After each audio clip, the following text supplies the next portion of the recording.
Hi friends, welcome to Regis cooking Tamil. இன்றைக்கி நம்ம கிச்சனில் என்ன பார்க்க போகிறோம் அப்படின்னா, நம்ம பேக்கரிலாம் போய் விரும்பி வாங்கி சாப்பிட்ற பட்டர் பிஸ்கட்டை செய்ய போகிறோம்.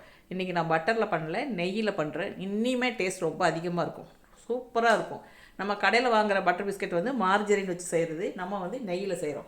இப்போ பார்த்தீங்கன்னா 1 கிலோ நம்ம செய்கிற மாதிரி இருந்தால் 1 கிலோ அளவுக்கு மைதா எடுத்தோம் அப்படின்னா 600 கிராம் வந்துட்டு பவுடர் சுகர், நார்மல் சர்க்கரையை பொடிச்சது 600 கிராம், நெய் வந்து 700 கிராம், அப்புறம் 10 எம்எல் வந்துட்டு நமக்கு வெனிலா எசன்ஸு, அதே மாதிரி 10 கிராம் வந்துட்டு பேக்கிங் பவுடர், ஒரு முட்டை. இது வந்து 1 கிலோட அளவு. இன்றைக்கி நம்ம வந்து 1 கப் எடுத்துருக்குறோம்.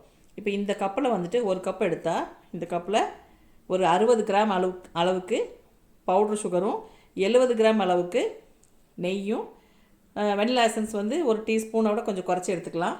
1/4 டீஸ்பூன் அளவுக்கு, ஒரு குத்து மதிப்பாக ஒரு 1/4 டீஸ்பூன் அளவுக்கு பேக்கிங் பவுடர் எடுத்திருக்கேன். முட்டையில் 1 டேபிள் ஸ்பூன் மட்டும் ஊற்றினா போதும்.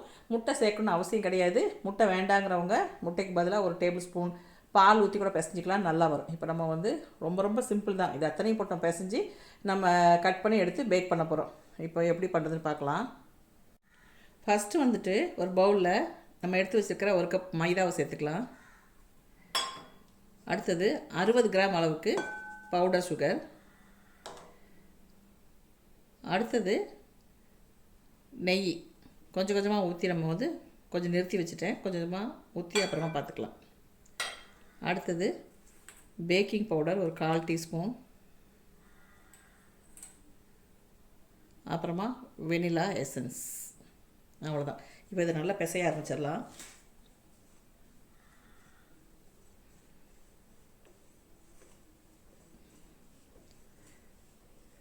ரொம்ப லூஸாகவும் பிசைய வேண்டாம். அதே சமயம் பார்த்திங்கன்னா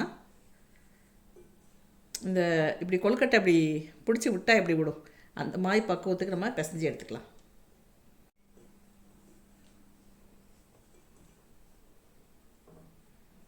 இன்னி கொஞ்சம் கூட நம்ம நெய் சேர்த்துக்கலாம்.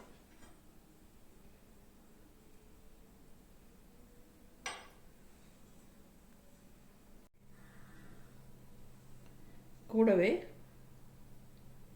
கொஞ்சோண்டு முட்டை.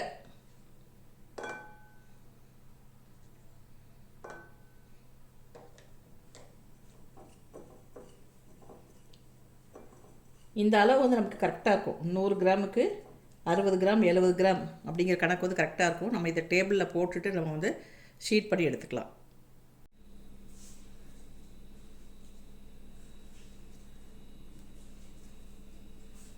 ஒருவேளை உங்களுக்கு ரொம்ப உதிரியாக இருக்குது அப்படின்னா 2 டேபிள் ஸ்பூன் பால் ஊற்றிட்டு நம்ம மிக்ஸ் பண்ணிக்கலாம். நல்லா இந்த மாதிரி சப்பாத்தி மாவு மாதிரி பிசைஞ்சு எடுத்துட்டு அப்புறமா நம்ம சப்பாத்தி திரட்டுற மாதிரி ஷீட் பண்ணிக்கலாம். ஆனால் கொஞ்சம் கெட்டியாக, நம்ம கடையில் வாங்கி சாப்பிடுவோம்ல அந்த பிஸ்கெட்டு, அது எந்த அளவில் இருக்குன்னு நமக்கு தெரியும். அதனால் அந்த அளவுக்கு நம்ம ஷீட் பண்ணி எடுத்துக்கலாம்.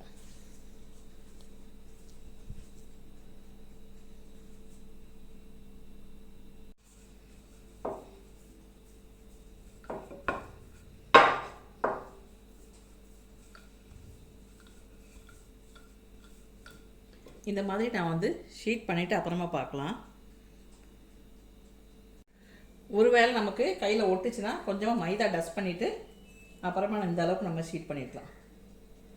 அப்புறம் பார்த்திங்கன்னா நம்ம ஒரு கத்தி வச்சோ இந்த மாதிரி கட் பண்ணிக்கலாம்.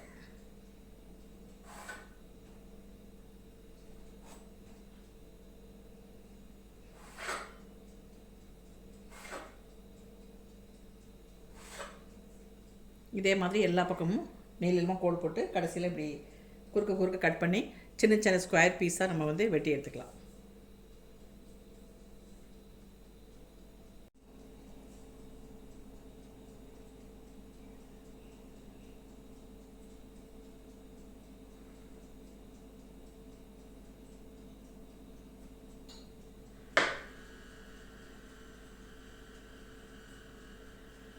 அவ்வளோதான். இந்த மாதிரி நம்ம வந்து கட் பண்ணிவிட்டு எடுத்து ட்ரேயில் அடிக்கிற வேண்டியதான்.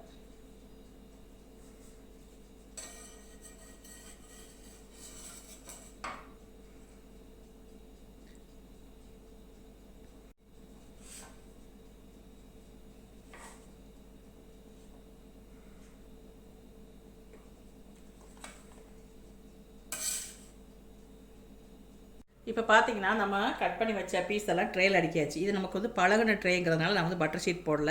நீங்கள் வந்து புதுசாக ட்ரே யூஸ் பண்ணுறீங்கன்னா பட்டர் ஷீட் போட்டுக்கோங்க. இது வந்து ரொம்ப வருஷம் பழகின ட்ரே. அப்புறம் பார்த்தீங்கன்னா நம்ம எப்போவுமே பிஸ்கெட்ஸ் வந்து இந்த மாதிரி கட் பண்ணி அடுக்கும்போது இனிப்பு பிஸ்கெட், அதாவது இந்த பட்டர் பிஸ்கெட்டு, தேங்காய் பிஸ்கெட்டு, முந்திரி பிஸ்கெட்லாம் செய்யும்போது கொஞ்சம் தள்ளி தள்ளி அடுக்கணும். ஏன்னா இது வேகும்போது பார்த்திங்கன்னா கொஞ்சம் உப்பு, பேக்கிங் பவுடரும் போட்டிருக்கோம். அப்போ கொஞ்சம் உப்பு, அப்போ ஒன்றோட ஒன்று போய் ஒட்டிக்கும். அதனால் கொஞ்சம் தள்ளி தள்ளி அடுக்கிக்கலாம். சால்ட் பிஸ்கெட்லாம் நம்ம செய்கிற போது நெருக்கி அடிக்கலாம், ஒன்றும் ஆகாது. அடுத்தது பார்த்திங்கன்னா கடையில் வாங்கும்போது இந்த பிஸ்கெட் மேலே ஒரு லைட்டாக ப்ரௌன் கலர் மாதிரி இருக்கும், ஒரு கோல்டு கலர் மாதிரி இருக்கும். அந்த மாதிரி உங்களுக்கு கலர் வேணும் அப்படின்னா மேலே லேசாக முட்டையை வந்து ப்ரஷ் பண்ணிக்கலாம். வேண்டானா அப்படி விட்டுடலாம், வேணும்னா நம்ம முட்டையை வந்து ப்ரஷ் பண்ணிக்கலாம். இல்லைன்னா அப்படி சும்மா அப்படி பேக் பண்ணிடலாம். இப்போ வந்து ஓடிஜியை வந்து 180 டிகிரியில் ப்ரீஹீட் பண்ணி வச்சுருக்கேன். ஒரு 15 நிமிஷத்தில் நமக்கு பிஸ்கெட் ரெடி ஆயிடும். இப்போ வந்து பேக் பண்ணி எடுத்துகிட்டு நான் காட்டுறேன். அதே மாதிரி முட்டை ப்ரஷ் பண்ண சொன்னேன் பார்த்தீங்களா, அப்படி முட்டையை ப்ரஷ் பண்ணுற போது முட்டை கூட வந்து கொஞ்சம் தண்ணி சேர்த்துக்கணும். வெறும் முட்டையை ப்ரஷ் பண்ணாமல் முட்டையில் ஒரு முட்டையோட வெயிட் வந்து 50 ml இருக்கும், கூட ஒரு 50 ml தண்ணி ஊற்றிட்டு தான் நம்ம வந்து இந்த மாதிரி ப்ரஷ் பண்ணணும். சரி, இப்போ நான் பேக் பண்ணிவிட்டு காட்டுறேன். இப்போ பாருங்கள், 15 நிமிஷத்தில் நமக்கு வந்து பிஸ்கட் வந்து ரெடி ஆயிடுச்சு. இதை வந்து இப்படி விட்டுடலாம். ட்ரே கொதிக்குது. கொஞ்சம் ஆறுனதுக்கப்புறம் நம்ம சும்மா 2 தட்டு தட்டினோன்னா நமக்கு ட்ரேலேருந்து எல்லாம் கலந்து வந்துடும். அப்புறமா நம்ம பார்க்கலாம். இப்போ பாருங்கள், ட்ரே வந்து நல்லா ஆறிடுச்சு. நம்ம வந்து இது மேலே பார்த்திங்கன்னா கொஞ்சம் அப்படி ஒரு மாதிரி ஷைனிங்காக இருக்குது, அந்த முட்டையோடது. இப்போ தட்டை வந்து ட்ரேவை வந்து தட்டினோன்னா கலந்துச்சு பார்த்தீங்களா, அவ்வளோதான். இப்போ நம்ம வந்து எடுத்து சாப்பிட்லாம். சூப்பராக இருக்கும் டேஸ்ட்டு. நம்ம கடையில் வாங்குறத விட இது ரொம்பவே நல்லாயிருக்கும். நமக்கு இதில் எந்த ப்ரிசர்வேட்டிவ் எதுவுமே கிடையாது. நம்ம வீட்டு பிள்ளைங்களுக்கு நம்மளே இந்த மாதிரி சூப்பரான ஸ்நாக்ஸ் செஞ்சு கொடுக்கலாம். கண்டிப்பாக ட்ரை பண்ணி பாருங்கள். டேஸ்ட் ரொம்பவே நல்லாயிருக்கும்.